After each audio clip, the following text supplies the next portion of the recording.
Hey guys, welcome back to Hotlap, where we talk about anything and everything F1. I'm Caleb, this is Tyler. Let's get into it. Tyler's at a very special place today, isn't he? As you can see, that's the Las Vegas Sphere. I'm boots on the ground here for the race in Vegas, baby. Woo! So I'm really excited. Um, yeah, I'm really jealous, honestly. I'm hella jealous. I had the opportunity to yeah, go, but things didn't work out, so here I am in wherever I am. it's okay. I might come back next year, honestly, because I haven't even scratched the surface on like stuff to do here. Oh, yeah. I mean, Vegas is always a fun time, so I've heard. I've never actually been there. But from what you've been telling me, it's been a really fun time. Oh yeah, Where, no, dude, you just don't run out of things to do where did you at go all. today? Like, that I saw you at like the pit wall or whatever. Was it like a simulation or? Yeah, so I did two things today. Across the casinos on the strip, they're all doing their own special like F1 thing. They all have like an F1 thing going on right now. So, um, the first place I went to was the Wynn Hotel, and they had a like McLaren, um, like it was like a merch store, but like that kind of took a back seat to them showing off the special Vegas edition 750S, and then the shell of the 2025 car. I forget what like the name of the car officially is, but yeah, no, like it's 1 to 1 like to scale. The F1 car was like right there, so that was really cool to see. That was in the win. After that, I went to the Venetian to check out F1 Hub, which is like a merch store from F1. And as soon as you enter, you go to the left and you have the F1 pit wall experience. So you pick whatever like your favorite team is, and you can literally it's set up to look just like the pit wall for like the teams to go on. And you pick your favorite team and you put on like the headset, and it'll show you like telemetry data, all these graphs that only engineers can understand, and then it'll show you the footage of like the two drivers and like their engines and like the commentary and everything. And it was actual footage from last year's Vegas race too. That's really cool. It was it was awesome. It was like the coolest thing I did all day. That's so I felt like sick. Toto Wolff because I had both the Mercedes on the pit wall, and I just had my arms crossed like this with like the headset on, and I'm literally like, this is how Toto feels. Dude, that's So cool. awesome. And it was free. It was free on top of that. So that was fucking awesome. That sounds awesome, dude. I'm honestly really jealous. That's really cool. So you got to Yeah. see like tire deg and like brake temperatures and all that. Yeah, you can see like the wind. It was showing like separate like parts of like the car, and then like all of the data. Like I couldn't physically read it. Like I didn't know how to read it because it was just so many like numbers and metrics and stuff. But it was like, oh my God. Like this is what they see. Yeah. Oh, that's so cool, dude. Yeah. And you got the Las Vegas sphere in the background. Perfect, perfect background. I know. They're advertising the F1 race already. Like starting today, they like have McLaren do like a little like animation around like the sphere. Oh, that's so Super like cool. big on McLaren this year. I think it's because like everybody wants to advertise the winners. Well, we don't know that for sure yet. Yeah, but I don't know. All the marketing's super heavy on McLaren and like nobody else. I believe it. I mean, they're the most likely to win this year. Lando Norris specifically is most likely to take away the championship this year. I'm not stupid. I'll admit that. Do I want it to happen? No, but it's likely that it's going to happen. Yeah. But I mean, there is hope. There is a little sliver of hope if Lando decides he's going to DNF this week, which Yeah, if he decides he's gonna pull one of these, he's just going to bottle it. bottle it, hoping he bottles it. But I know we talked about it last week. But I mean, the way Max Verstappen kind of climbed back up throughout everything is just phenomenal. You know, like this season was The ending of this season's getting really good, and I honestly hope Lando DNFs, so that way like he could be back, he can really be back in the fight, and then it's just gonna be a, you know, it's gonna be Just an at all each out other's battle. throats. Yeah, it's gonna be an all out battle for the championship because that'll make it way more exciting. Yeah, because if Lando wins the championship like from Vegas, like with the points he has or something like that, and then like Abu Dhabi and Qatar are just like filler races at that point, it's gonna be like, okay, why am I watching? We already know who won. You Exactly. know? It's always really fun when a season goes like to the end. Yes, yes, I completely agree with you. I mean, in other news in my life, I don't know if you could see it. I got a I got a little racing setup. It's a wheel shifter and paddles. Yeah, yeah, you showed that to me. That is really fucking cool. I can't wait to get my own sim setup. I know. Um, It's really honestly it changes the way that I even play because I mean we play F1 all the time. We play that game all the time. It really changes the way I play the game. And I notice the more practice I'm doing on it, the better I'm getting. yeah, Because I mean, I'm still not the best at that game, right? But I'm doing way better on that game with that stuff than I am with the controller. It just kind of changes your perspective, and it does take some getting used to. It does take some playing around with to get all the force feedback correct and all the inputs correct. But I mean, I got a Seto Corsa, and I'm over here driving on the Nordschleife, you know, in Ayrton or no in Nicky Lauda's car yeah, yeah, yeah. You because they showed have it me on a that. Seto Corsa. Yeah. So I'm not gonna say this is like the beginning of my journey into sim racing, but I've gotten a really good taste for sim racing, and I don't think I'm gonna let it go anytime soon. Oh yeah, I'm right there with you. Like I'm fixing to get a sim setup soon myself, Mm-hmm. and yeah, I'm really curious to see like how different it feels like playing F125, for example, Mm-hmm. because I got pretty good on controller, but like that is not a transferable skill to put into like driving. So see how it goes. But yeah, no, I think it's really cool that you got that, and you've been like seeing noticeable like improvement. 100%, it is a different experience, and it's also I got a cat. Say hi, Cha Cha, That's the official hot lap animal the sponsor official animal. mascot. The mascot, yeah, yeah, yeah. Official mascot of Hot Lap. Go on, buddy. Go on. Yeah, it really just changes your perspective um, on how you play the game and how you drive really. And I thought it was really funny is because I went on a bender and I was playing F125 for like hours upon hours one day, and then I was like, oh, I got to go pick up my friend from someplace, and I got in the car and I was like, I noticed that I'm a lot more jerky with the wheel, and then like I was a lot more snappy with my braking uh, my throttle, and I was just like, oh, this is weird.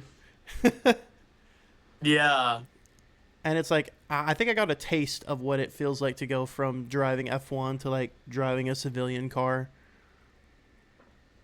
Because yeah, I because mean, it's F1 car is completely like they do whatever they can to save like kilograms of weight. Like those cars are light. mm-hmm, Passenger car is not made with that in mind, and it's much heavier. Even like race cars that are like road cars are still much heavier. So um, the inputs that you put in like an F1 car are going to be way different than a road car. mm-hmm.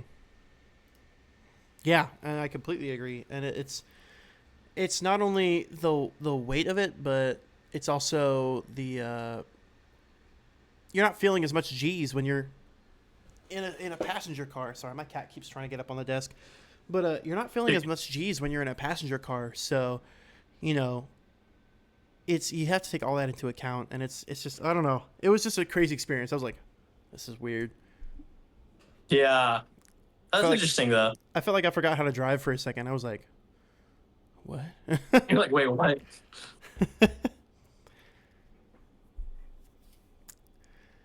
So there's also another thing I want to talk about. Lay it on me, dog. Hashtag Elkin out. Oh yeah. Yes. Ooh, that has been taking the internet by storm, and it was you that actually put me onto that. You were actually was just like, "Hey, get behind this," and I was just like, "Okay." Listen, I'm not a Tifosi. I'm not a Tifosi. I'm not a Tifosi. But like, he needs to go. Don't look at me like that. I'm still gonna. One of these days, I'm gonna pull up that clip where you're like, "Listen, I'm a Tifosi." I didn't. I never said I was a Tifosi. Yes, you did. You did. I'm gonna find that clip. We're talking about Cadillac, and I think in reference to that. Oh, sorry. One sec. There we You're go. good. So in reference to Cadillac and Ferrari, I think you said something about like being a Tifosi and being a little delusional, and I'm like, I don't know. It just like stayed rent free in my brain. But I was reading a little bit more into it today,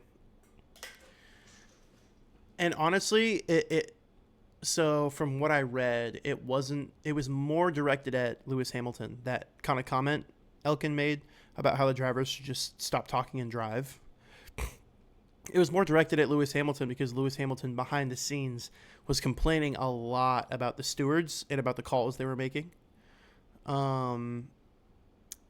But to go out on a public platform and say, "Hey, listen, you guys need to stop talking and just drive," like it's kind of Yeah, he did that right after the Brazilian Grand Prix, and I think he was interviewing with like Sky Sports mhm. F1, if I'm not mistaken. And yeah, he made that comment about like the drivers needing to drive more and talk less, and how the engineers were doing so good and the mechanics were so amazing, and they are dedicated to Ferrari, and the drivers need to be more dedicated to Ferrari, and it's just like it's complete bullshit. Um, and Yeah, it's super dumb. And also, Lewis and Charles kind of came out on Instagram and like as subtly as they could, like as much as like they could under the radar, they kind of like made remarks back to Elkan. Like I think Lewis Hamilton said something like he's like, I'm fully dedicated to this team and blah blah blah blah blah. And you can find it on Instagram. People have like pointed this out, but yeah, it was mostly directed at Lewis because he has been complaining this whole year pretty much about how awful the car is. And if it's not the car, then, you know, he's been talking down on himself too as a driver. Like when Shaw got pole in, forget which race it was, but it was recent. Mhm. Um, it was before Austin, I think. But regardless, yeah, Lewis has just been unhappy with Ferrari. And I mean, rightfully he's so. Yeah, and he's been trying to like let the team know all the things that are going wrong on like from what he's seen, and he's trying to give the team like direction from what we know, and the team's like either just not taking it or something else. I couldn't say exactly because it's hard to really pinpoint what it is, what's going on when you're not like on the inside of it. You're just kind of looking out. But yeah, Elkin needs to go.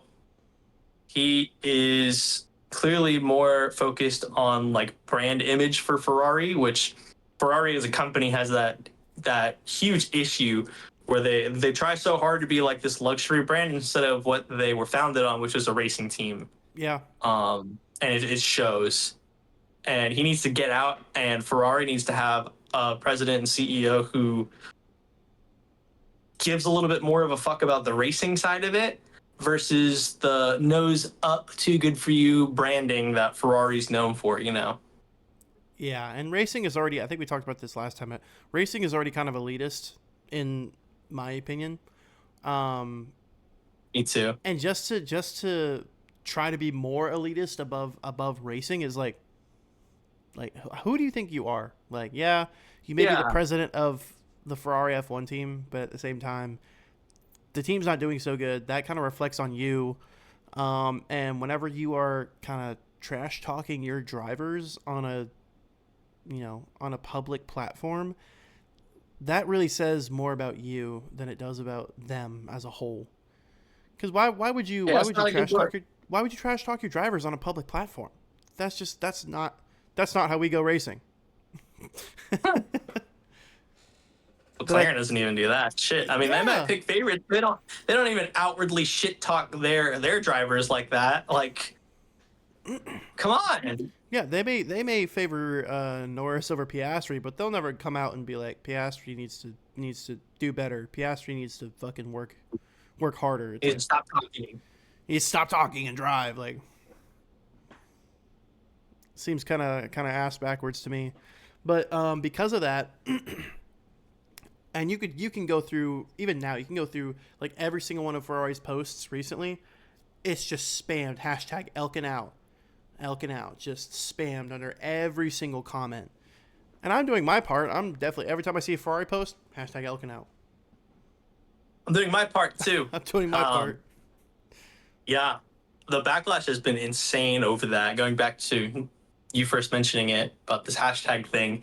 Yeah, like I came across it randomly, this hashtag Elkin out, and I like to read comment sections. I just get a kick out of it, and I was just reading all of these comments on Ferrari's F1 page, and I'm like, what? Then I go to like three other posts of theirs, and everybody's just spamming Elkin out, and even on their new post, Elkin out, spam, and it's so obvious. Like when you see that happening to like Ferrari, they need to like I don't know, maybe take into account what the fans are saying and think, if we're getting thousands of Elcan out hashtags on all of our posts every single time we post, maybe we should like do something about this. But they haven't done anything. They have not responded to it. They haven't. They haven't They done haven't anything budged. publicly, but they might be doing something privately. You know. Yeah, we don't know. Like I said earlier, like it's just hard to know when you're on the outside trying to look in. Yeah. But yeah, man, that happened this week, and I was like, oh man, that's insane. Like people are already protesting for this guy to be out. Which, granted, he hasn't won a championship, or he hasn't brought the team a championship since he's come aboard, which really sucks. I mean, the last time Ferrari won any sort of championship was like what 2008.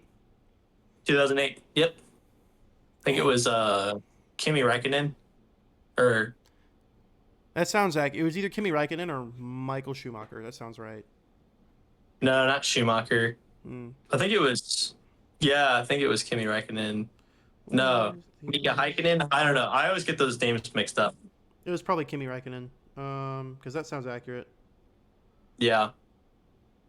Jamie, can you fact check that? Um, Drivers' Championship. 2007 with Kimi Räikkönen. Yeah, okay, so it was Kimi Räikkönen. Yeah. Okay, cool. Oh, because Yeah. Lewis Hamilton won the championship in 2008. That's right. Yeah. Okay. But it was 2007 So with Kimi Räikkönen. we're coming on almost like 2 decades of no championship. In 2 years' time, if Ferrari doesn't win a championship, they will have gone 20 years without a championship. 20 years. That's rough. That's rough, that is- buddy. That is brutal. They have such an issue too because they've had amazing names come aboard that team, and Ferrari as a team has just fumbled their chances of getting a championship. Yeah. We had Fernando Alonso, we had Sebastian Vettel, we have Lewis Hamilton. Who is a current might 7-time be- world championship winner, by the way. Yeah, Fernando's a 2-time champion. Vettel is, I think, like a 4-time champion. That sounds accurate. Yeah, so you have multiple champions who have won multiple championships. Just And none with they're Ferrari. None of them with Ferrari. And when you have these amazing drivers, like not being able to achieve the results they've been able to achieve in a different car, it's very evident that it's the team that's the problem. But they're feisty little Italians, and they don't want to admit that they're the problem. And does not help that the brand and the company culture of Ferrari is the way it is either. On top of them being them, oh my gosh, just so many things. I mean, I guess they're kind of taking after Enzo Ferrari because, according to research, he was a very very proud guy, very prideful guy, which rightfully so. Back when the team was kind of first founded, up until I would say semi recently, in the grand scheme of things, semi recently being probably like 40 years ago, they dominated. Like they are the one of the oldest teams in F1. They're the most like historic team in F1. And they've never changed like their name. They never had gone through different owners. It's always just been Ferrari. Yep. And I think they take their history very proudly. Like they keep their history, like they're very prideful about their history. Is what I'm trying to say. But because of that, they're just like, oh well, we're Ferrari, so like we get this amount of money each season. We don't have to worry about really winning championships. We're mainly focused on branding, and it's like no, like you join Ferrari because you want to win a championship. The second you don't want to win a championship, the whole sport's lost. What's the Yeah. competitive edge there? You know? They're just so like stuck on the same song of thinking that they're the best. Yep. And that they have this prestige. And I mean, They think they're hot stuff when in reality, the metrics don't show that. no. Dude, if you took Ferrari's like legacy money that they get because they're the like oldest team participating in F1, they started like in 1950, when F1 was like founded.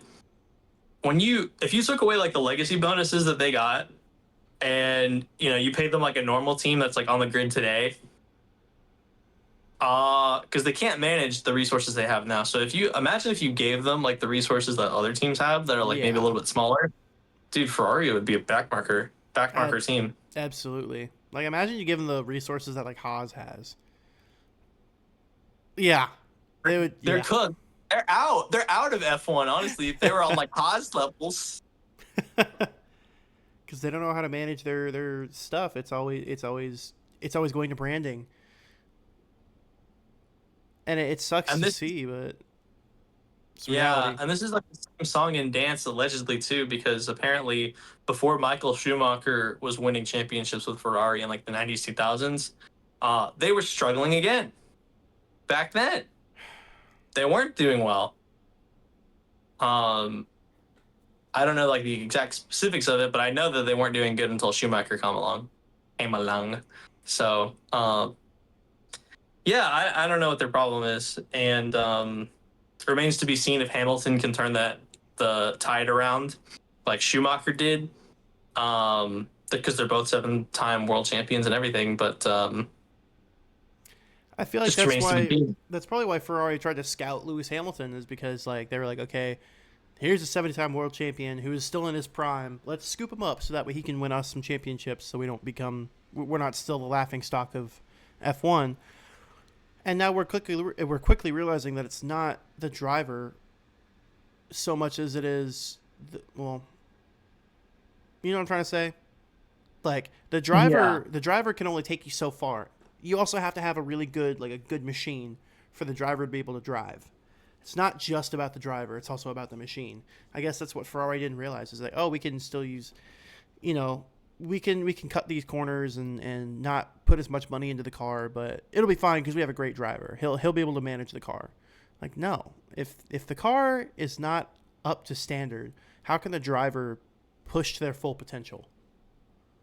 Yeah, it's like, you put like some teenager who got his driver's license in an F1 car versus like Lewis Hamilton and like a shoebox with wheels. Like, dude, he can only do so much with what he's got, Yeah. Like, you could have somebody who's extremely unskilled, but if they have superior machinery to your machinery, skill, there's a certain point where like skill can outweigh the machinery, but only to a point where Yeah. it just stops mattering, because if the machinery is that much better, like if it gets to a point where it's just constantly outpacing somebody who's skilled in a slower machine, well then, I mean, you need You're to fix cooked. the machine because the driver can't do anything else. They have a limit. Yeah, you're cooked at that point. You know, Mm-hmm. if never mind. I agree with your point. I was basically just going to say the same thing you were saying with different words. I agree with your point. Skill can only Cool. take you so far. You know, skill can only take you so Yeah. far. F1 is just one of the only sports in the world where like you can be skilled, but it doesn't just mean skill to win championships. One Yeah, of the only sports in the world where that like skill only takes you that far. guarantee you. You put Lando Norris and Lewis Hamilton in equal machinery. Lewis Hamilton takes it easily. You'd walk. You'd walk, Lando. Are you Yeah, kidding me? Like, absolutely. come on. Give him like a couple laps to get used to the machine. Maybe make whatever adjustments he needs to make, and then he's gone. It's done. Yeah. It's done. So, and that's kind of what if I had to not like something about F1, it would be that they're not in completely equal machinery. But at the same time, I get it. That's, you have a constructors championship for a reason, right? That's also part of being competitive. Is okay, who could make the best car within these bounds. You have similar Right. machinery, but not equal machinery. I feel like if you had equal machinery and you put all the drivers on a grid, it would be close, but I feel like it would be between Max Verstappen and Lewis Hamilton. Yeah. I mean, I completely agree. Actually, I don't know if I agree with that because I can't remember if I heard it somewhere or if I read it somewhere that Max Verstappen's machine is so like fine tuned to him.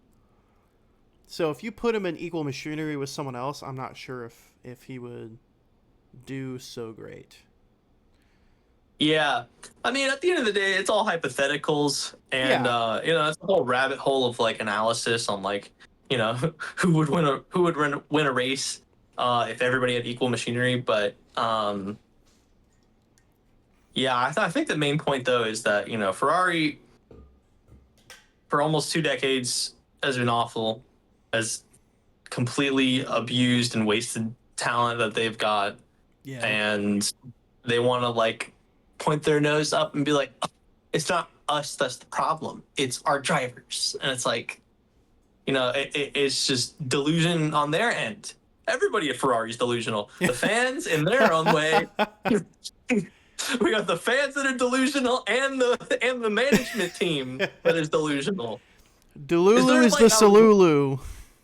the drivers seem like the only rational people here, and everybody else is just like fucked in the head. I don't know. Like, what are they putting in the water there at Ferrari HQ? The drivers are the only rational people. I'm dead. Yeah, it's true. I feel like it's true because like nobody else seems like they have a level head at Ferrari. Just Shaw and then Lewis. Everybody else is just like And it sucks because in their own little world. they can't really speak out because then the team president goes, "Oh, just shut up and drive," and you're like, "Bruh," like, Yeah, Ferrari's been they're so strict on their PR. So strict. I mean, with road cars, they send cease and desists out if you modify their cars in a way that they don't like and they catch wind of it. really? You didn't know that? No, I didn't know that.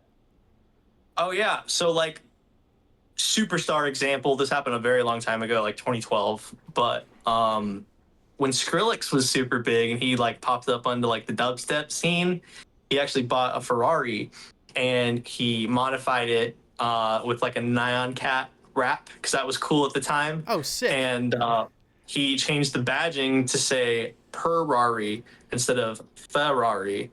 And it honestly looked really cool. Like it was so like completely custom, looked really cool. Well, unfortunately, his fun got rained on real fast because Ferrari sent him a cease and desist letter and told him that he had to like return the car back to stock or they were going to like lawsuit him or like take the car back or something. And like this is like a thing that they do constantly.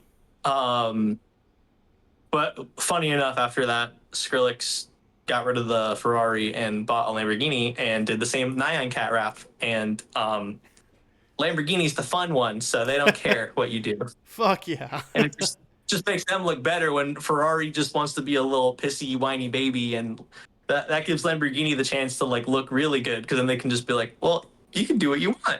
because you bought it. Yeah, you bought the car. It's your car. We just made it. Ferrari treats like the car you buy isn't even yours. Like it's still theirs. It's like the modern era of gaming. You buy a license for a game. You don't buy the game. You buy a Mhm. license to be able to play the game, and you're like, brother. And then Yeah, if you look in and this, like, if you look in like the Steam and the Xbox and the PlayStation like terms of service, they have the right to revoke that license at any time, whether you paid for it, like even after you've paid for it, they have the right to revoke that license at any time. And it's like you don't even pay for a game; you pay for the ability to play the game, and which they can revoke. And it's like, and I feel like Ferrari. After hearing that story, I feel like Ferrari feels the same way about their cars. Like, oh, we have the right to. If you do something with our car, you don't like. We don't like. We have the right to revoke your ability to drive that car. And it's like, man, come on, are you serious? yeah, they're super heavy on sending cease and desist. You can even make like social media posts that are like talking negatively about Ferrari, and if you're a big enough influencer, like they will come after you legally. And actually, a shit ton of celebrities have been blacklisted and banned from ever buying Ferraris. So, like, I think Justin Bieber is one of them because I he know crashed it that. while drunk. Yep. Um, yeah, no, there's like a long list of celebrities who have bought Ferraris that like whatever they did to get banned got them banned, and they are not allowed to buy another Ferrari. And I think it's a risk for them to even buy like secondhand because I think if Ferrari caught wind of it, like they would just double down on like lawsuit, you know. But I say all this to kind of like help paint the picture that like they are so obsessed with their image and their branding, and they almost don't want to look like they sell cars because they come out with all this merchandise, and they almost want to look like a Gucci or like a Prada or something with like like the merchandise that they sell Yeah. and like this like lifestyle image that they sell. And I mean Enzo Ferrari never wanted any of that. He didn't give a shit about road cars. He didn't give a shit about. He definitely wouldn't have given a shit about merchandise. Absolutely not. He only made road cars to sell and make money to fuel his racing. So the only thing he was passionate about. So I guess my final point on the Ferrari issue is definitely hashtag Elcan out. Ferrari sucks. Drivers are cool though. Enzo Ferrari's like turning over in his grave when he knowing about everything that Ferrari's doing. Ugh. Dude, he's about to be like coming out of the grave. If this gets any worse. So one thing I actually heard about this like an hour before we actually sat down and set up the podcast, but apparently the Alpine factory was broken into. And Yeah, I heard a they're- little bit about that, but can you educate me on that? Yeah, so French police are investigating a mysterious break-in at Alpine's Viry-Châtillon facility amid growing suspicion that the incident may have been an attempted act of industrial espionage. Right? Right? I'm like, what? I was just going through different stories, and I was like, oh, Alpine break-in might be espionage. I was like, this late in the season, or maybe for next season. But Another thing is if you could break into any of these factories. why Alpine? In Austin, they were fighting for P18. They suck. It was Aston They're Martin. awful. It was Aston Martin. They did it. Dude. The strange intrusion, first revealed by La Parisienne, occurred late Monday night around 10 p.m. When two unidentified individuals forced entry into the lobby by smashing a window. According to the police sources quoted by the French media, the intruders then headed directly upstairs toward the management and executive offices, forcing several internal doors before leaving the building just a few minutes later. Crucially, nothing appears to have been stolen. Nothing was stolen. Everything is fine. There were no employees on site at the time, a source close to Alpine told La Parisienne. The Ivory Public prosecutor confirmed that an investigation is underway. Security footage and fingerprints are also now being analyzed, but no arrests have been made. With theft ruled out, because obviously they didn't steal anything, La Parisienne reported all other avenues are being explored, including industrial espionage. L'Equipe noted the odd timing and location. The historic Viry site is no longer designing Alpine's F1 power units, and the team's switching to customer Mercedes engines from 2026. Much of the engine staff has already been transferred elsewhere, including to Ferrari. French outlets also reported that the perpetrators appeared to know exactly where they're going, heading straight to the senior offices before abruptly leaving via a side exit. Alpine has issued no public comment at this time. What? It doesn't make any sense. It makes zero sense. Why would you break into... So first of all, they broke into their offices, headed straight for the senior execs room, but Alpine's not even making their own engines anymore. Much of their engine team has already been transferred to like Ferrari and other places. So what was the point? I don't know. I don't know. That's This smells so fishy though too, because it's like they don't make engines. Their backmarker team, these people knew where to go and what to do. But like, what were they getting? What were they doing? There's a lot of questions that are on the table there, because like, what did they just like do it for the gram or something? Because it almost sounds like they broke a window, went upstairs, and they were like, "Yep, we made it in," and then just left. That's how it sounds to me. That reminds me of when you said do it for the gram. That reminds me of the whole hit a devious slick trend. Like I just hit a devious slick, and it's like these high school kids with like whole doors and like bathroom stall doors and like microscopes and stuff. Like I just hit a devious slick. Like, what were they planning to do? Were they planning to find some sort of like senior exec documents or something and realized they didn't find anything and so they left? Like, oh, it could have been they were looking for something and they didn't find it and then they left. probably. Who knows? But at the same time, what does Alpine have?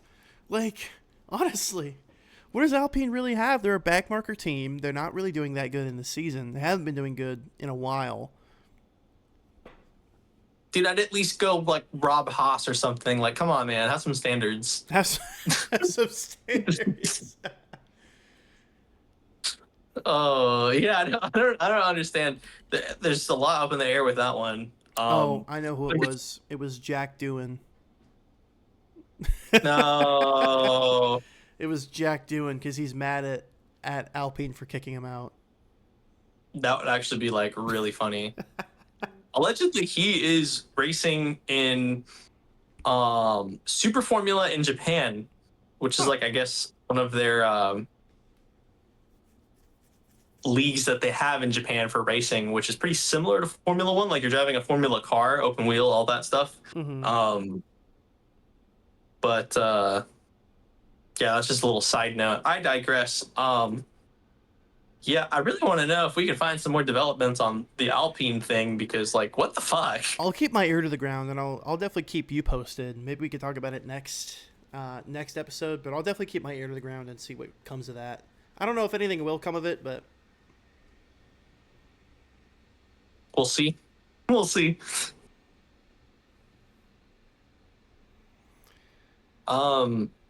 So we're here in Vegas, obviously. Well, I'm here in Vegas, as you can see. I'm there in spirit. Yeah, I think what I'll probably do is upload like some clips of like the track and stuff like that. But I was wandering around today, just finding things to do. Like I found that F1 pit wall simulator and the McLaren car and stuff. While I was like kind of out and about on the strip, you could see them like they're kind of slowly setting up everything for the race already. So they have like the lights they're setting up. They when I flew in a couple days ago, the lights weren't even on yet, but now they're like on. You have people in like green vests and everything, like setting it all up, and starting to look pretty cool. Ooh. Yeah. So they've been at least starting to set this up since like last week or maybe before. And then you told me something earlier about how they're like rolling like tarps and stuff, so the people that didn't pay to watch the race can't see it. Yeah, and I've seen it myself too. So this is a fact. I saw this. My Uber driver pointed this out to me, and dude, I can't like unsee it now. It's like awful, but F1 is really strict about this, and I don't think they should be because this is how you make new fans and get them in the grandstands by letting them look at the race for free, and then maybe thinking, "Oh, that's really cool." I go down the rabbit hole, right? But how it's set up basically is there's like the actual wall, like the chain link fence wall that like surrounds where the race is going to be like taking place and makes up the track. And then you have a secondary outer layer wall that goes around as well. And right now they're all rolled up. They're not let down yet, but you have these black tarps that surround the entire exterior of like the outer wall. And what they're going to be doing apparently for the race is they're going to be like putting these black tarps down. So if you didn't pay for one of the seats that you can get for the race, then you can't watch it at all. And the thing about the Las Vegas Strip is like it's so vast. There's like bridges that will like take you from like one side of it over like the street onto like the other side. There's a couple different bridges. Those are all like tarped up right now too. You can't see anything. So like on my way back to my hotel just now, like I walked through like two bridges and they were just like you can't see anything. Dang. So they are going out of their way as much as humanly possible to make sure that if you do not pay for a seat, you do not watch this race. You just hear it, Dang. which to me just seems insane. Like Now, would you be able to see it for from your the hotel most, room? um, I'll definitely be able to see it from this hotel room. However, However, you're going to be down there, you know? yeah, I'm gonna be down there. But yeah, the thing too is rates like exponentially go up as soon as it hits like Friday. Uh, Actually Thursday too. Like Thursday through Sunday, um, the rates for the hotels here on the strip just like skyrocket. It goes from like something like a $200 a night, which already is kind of Yeah. but it, like here at the Trump Hotel where I'm staying right now, it for like Friday, Saturday, that kind of thing, it was like 500 a night, like 567, Ooh. not including tax and all that extra stuff they tack on, and I so think what half your bill goes like, so they have like, say you're staying 2 nights and it's 500 a night, $1,000. yeah, I know they charge you some hotels. The hotel I stayed at in New York City charged me this, but they charge you an extra half of what your bill was to cover room service. yeah, they charge you like a hospitality fee. Sorry, I'm going to be moving this camera, guys. Unfortunately, my phone is about to die, so I'm going to take it to a place where I can charge it. But Eesh. yeah, so they'll charge you like a hospitality fee. I guess in the case of like the Trump, it was like an extra $100 or something like that. Man. And yeah, it just gets like ridiculously expensive. And this is like a domestic race. I would really hate to see what the cost would be for like for us in the US, a race that takes us like anywhere else, like Silverstone or Monaco or anything like that, because Yeah. these prices are whack. Another thing too is, besides F1 doing the most to make sure that people don't get to see the race if they didn't pay, Vegas locals, I've seen this a lot online, they're not happy about F1 taking place on the strip. Like a lot of Really? complaints. Yeah, there's a lot of complaints about how like it makes traffic worse, and like just what it does to the strip as far as like debris goes, and all kinds of stuff like that. Um, so the locals are not big fans of it, but clearly the big casinos and like everybody who has money, like this race is going to keep going for at least the next, I would say, couple years for sure. Yeah. I mean, even Monaco doesn't do that. You can get in a yacht and like watch the race from your yacht. You know? Yeah, no, it's funny you point that out actually, because I forgot about that. But you're completely right. Like in Monaco, you can watch the race from. I watched like this clip earlier this morning where this girl was like eating at like a Michelin restaurant. She could like just walk out and like watch the race going, Oh, like Iron and Man then 2. yeah, like Iron Man too. So, um, yeah, it's just Las Vegas. I don't know any other race that does this. I'm not sure if Miami does this too, because Miami is also a street circuit. Yeah. But, you know, That just makes me I don't. wonder. Do you think the locals hate when the race comes to Monaco? In Monaco, I'm not sure. I never see like anybody put. It's hard, I guess, to find like a Monegasque person post anything. Yeah. It's just a small country and they're so rich, and I don't really think they spend a lot of time on social media. Um, but I think because it's been going on since like a really long time, like probably like the start of F1 almost, like Yeah, is when they did doing the Monaco. I know Monaco is one of the earliest tracks they adopted. Yeah, and it's not going anywhere. I think because it's been happening for like over half a century, the locals know about it. That's part of their culture. They're just used to it. Yeah. But man, I just I can't believe that. I mean, well, I guess I can believe that the locals don't like when F1 comes to Vegas because it does make traffic a lot worse. It's a street circuit, right? So I can see that. Um, but at the same time, it's bringing in lots of revenue to your place. I don't think it's a bad thing. I think it's a good thing. I mean, Vegas is already a travel destination here in the United States.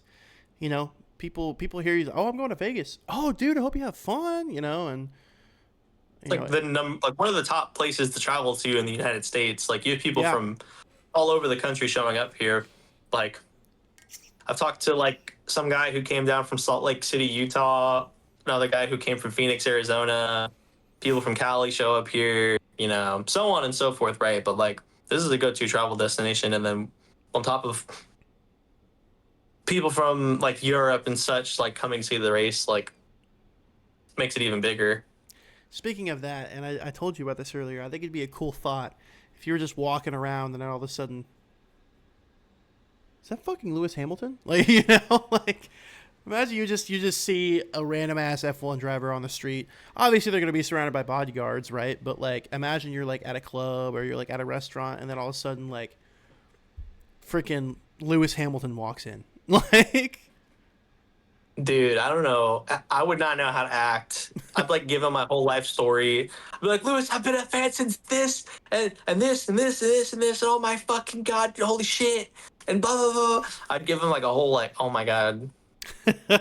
Probably a good reason I don't run into the F1 drivers. But another thing too is like I don't know where they would like go. Same thing with like Austin, like because I worked at the J Prime in Austin, downtown Austin, during the race weekend for F1, and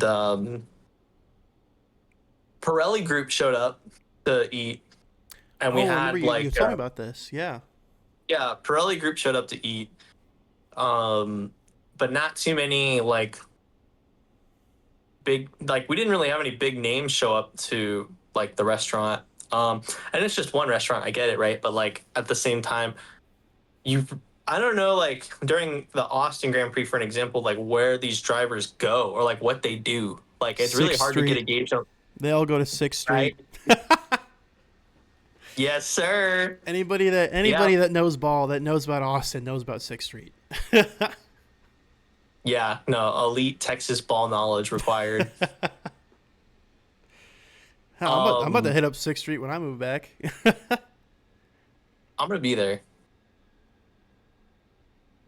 But yeah, no, so I really want to catch one of these drivers. Um there's that like obviously viral clip where like some like lady calls Oscar Piastri Lewis Hamilton or something Oh like that. yeah. she's like, wow, it's like Lewis Hamilton, and it's like it's clearly Piastri, and like they found him at like one of the shops or something like that. So I mean, like if I knew where I could like find the opportunity to meet one of these like F1 drivers in the wild, dude, I would go feral and like I would like definitely like be there, right? But like, Charles Leclerc, Leclerc, Leclerc.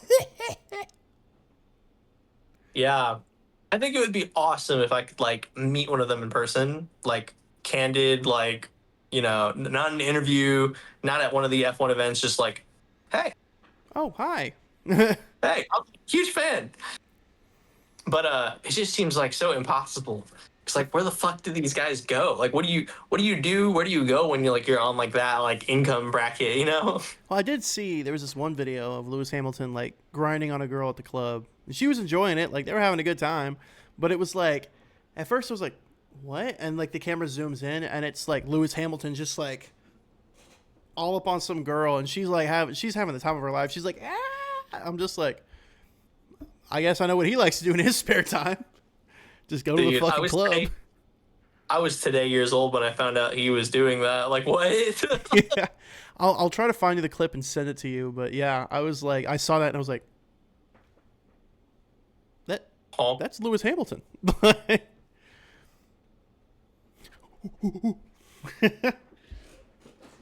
But yeah, I mean, it's just one of those things where it's like I feel like if you're in that situation, you just be like, oh hey, huge fan, and then just leave it at that. Because so many of these people, they're like bombarded with like super fans. They're like, ah, and like it gets overwhelming. So I feel like it would be very refreshing for them to be like, oh hey, I'm a huge fan, like what you do. All right, see ya, and they'll be like, oh wait, come talk to me, yeah. No, I know myself, and I would not be that nonchalant. Unfortunately, I'd be like, Ah! why are you running? I need a picture. Wait, what was that? Was that one SpongeBob episode? Oh, wait, Jelly, I have to touch you. Yeah. That's how I would be. It was like literally, like even if I'm not a big fan of like an F1 driver, like bro, if I saw like Fernando Alonso like in the F1 realm, I don't really care. But like if I saw him in person, Alonso. so like if I saw him in person, right? If I saw him in person, I would still be like, yo, Fernando, holy shit. Huge fan. Let me get a pic. What's up?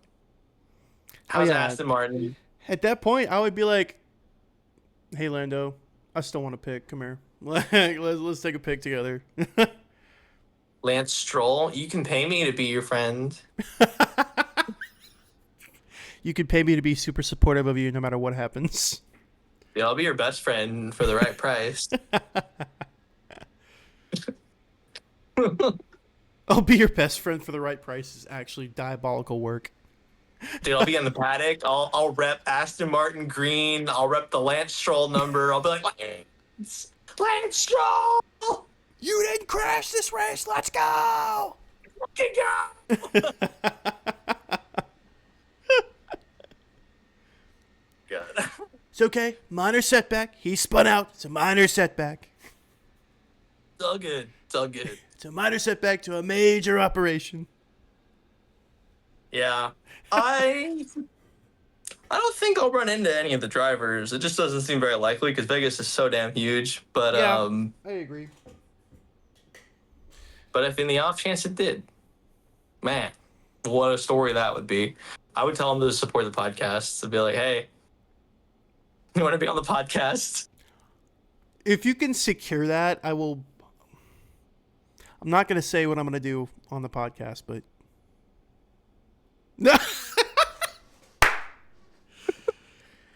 If you can secure that somehow, that would be a dream. Especially because we're so small, right? That would bring a lot of press to this podcast. But, like, obviously, it's a pipe dream. It's not really going to happen. But if somehow it can happen, absolute cinema. Be insane, yeah. No, I have a better chance winning big at the casinos than I do getting one of those guys to get on the podcast for an episode. Lando Norris is like, yeah, I'd love to be on the podcast. Actually, mm, So we just deleted all our episodes. We didn't think they were up to standard. We're starting again with episode 1. What do you say, buddy? No what do you say? McLaren slander here. Definitely not slander of you. I'm a huge fan. Huge fan. I hope you take it this year. Hope you win.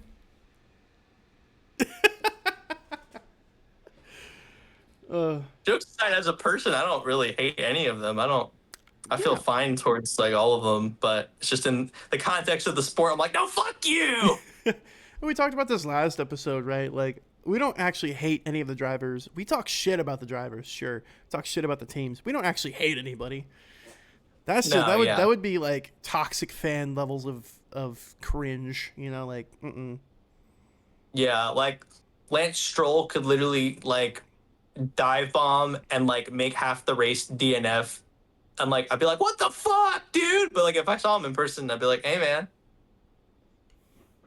nice doing seeing you out good. there. You're doing good, man. Yeah. Stay rich, buddy. Stay rich. Because at the end of the day, like they have more skill in like their femur to drive that car than I have in my entire body. You know? Oh yeah. Yeah, definitely. Big respect towards them. maybe You see it all maybe the time with like G-force videos of like people like in fighter jets when they pull like 5-6 Gs, which is what they pull in like the F1 car. Dude, a random like person's neck will literally just give out and they'll like borderline pass out. Literally, like you see those videos where they're just Yep. like, You're like, yeah. I mean, so yeah, even mad respect. I've even called Lance Stroll the F1's biggest nepo baby, you know. But at the same time, he still has trained and worked to drive that car, you know. Like, yeah, he may have not have had to work as hard, like financially, to drive the car, but physically, he puts in just as much work as anybody else. You know, I mad respect to him. Still gets in that car every race, Yep, every qualifying, every practice. and that's a dance with death right there. You never know what's gonna happen. Oh yeah. I was watching this video this week, and it was these guys like couldn't have been more than 22, and they teamed up with an F4 world champion. I forgot her name, but she was like a 2 or 3 time F4 world champion. And they got in an actual F4 car and like drove it with like no experience in driving Formula cars. And it just showed it like it kind of opened my eyes about how like if a random person were to get in, especially an F1 car, how easy they could like lose their life. And not even just a random person, but an experienced person. I mean, we hear about these crashes all the time that happen in F1. Granted, safety has come a long way, but it's also still always a dance with death. You never know what's going to happen.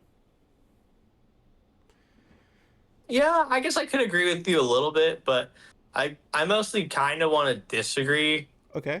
with the non-Halo cars like F3, F2. That's yeah, I would say that's a little bit more of a dance with death, but with the F1 cars that have halos and just how like their safety features are, um like we saw in Brazil, Gabby Bortoleto, his car got Swiss cheesed. Like Yeah. that thing was like a piece of tinfoil just crumpled up. And after such like a brutal crash, I think it was like a 57G crash. Um, and he walked out and he was fine and he got evaluated at like a hospital and he was like completely fine. Mm. So maybe with like, the F4, F3, F2 cars, yeah, because they are a little bit more analog, a little bit more like, Yeah. not as safe. But like at least with like the F1 cars, they're okay. I mean, to that point, I agree with you, but at the same time, you never know what could happen. Something else could happen that like they get into a crash and then like like with Ayrton Senna, right? Part of the suspension came up and just like through his helmet. Yeah. So something outlandish like that could happen, right? I'm not saying it will happen. I'm not saying the likelihood of it happening is huge, but the chances of death are never zero, especially when you're going that fast in that kind of a car. they're significantly reduced since a lot of the safety standards have been raised. And to your point, I'll agree. Like it's a lot less likely to happen, but it's never zero. So it's always Yeah. a dance with death, in my opinion. No, I'll agree with you on that front. It's never zero Yeah. because it is a dangerous sport. They go 220 miles an hour and they pull 6 Gs on some of the turns that they do on some of these tracks, and there's 20 of them doing that. So at the same time, so I mean, yeah, no, it's never zero. Yeah. I don't get worried about it though, personally, but no, you are right. It's never zero. Yeah. But yeah, if I ever saw Lance Stroll in public, I'd be like, "Good job, bud. Stay rich, my friend. Stay rich."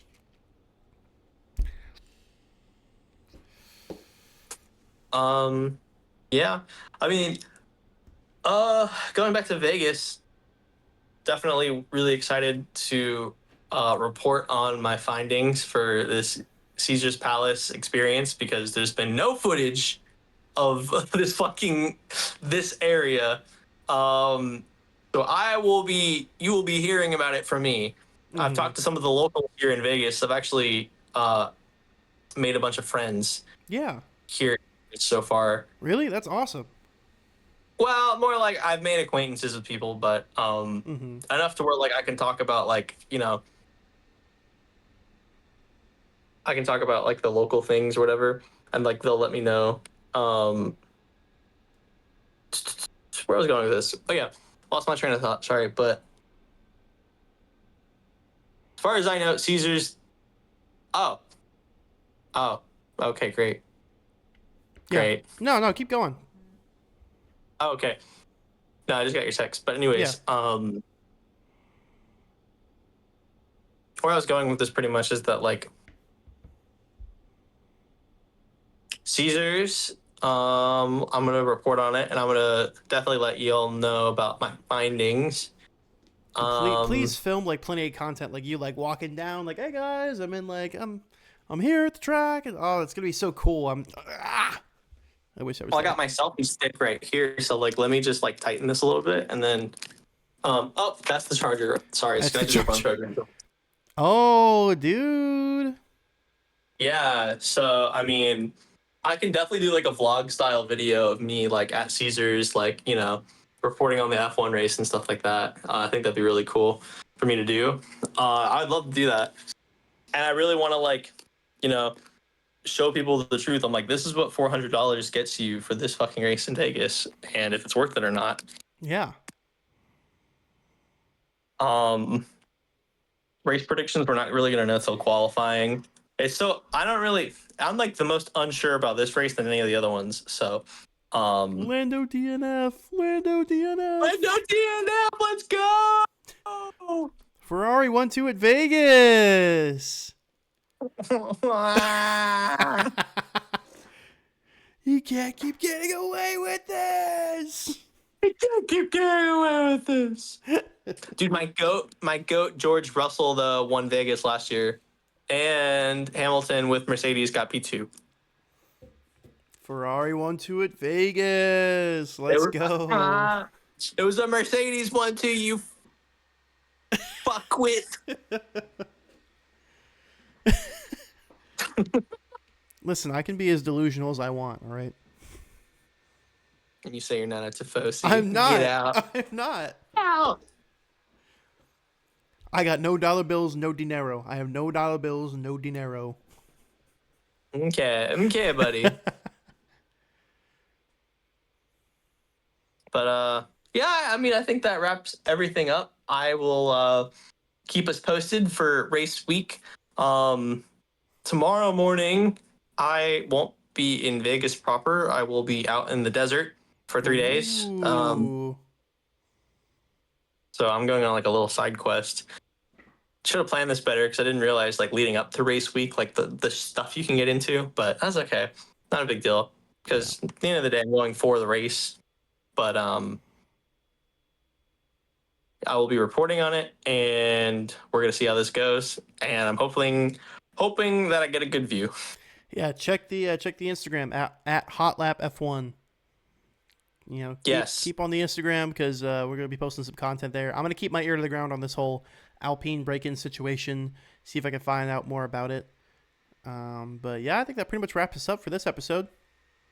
Hell yeah. Stay tuned for our debrief of the Vegas Grand Prix on Monday. All right, and this has been Hotlap episode 6. Thank you guys so much for tuning in, and we'll see y'all in the next one. Bye, guys.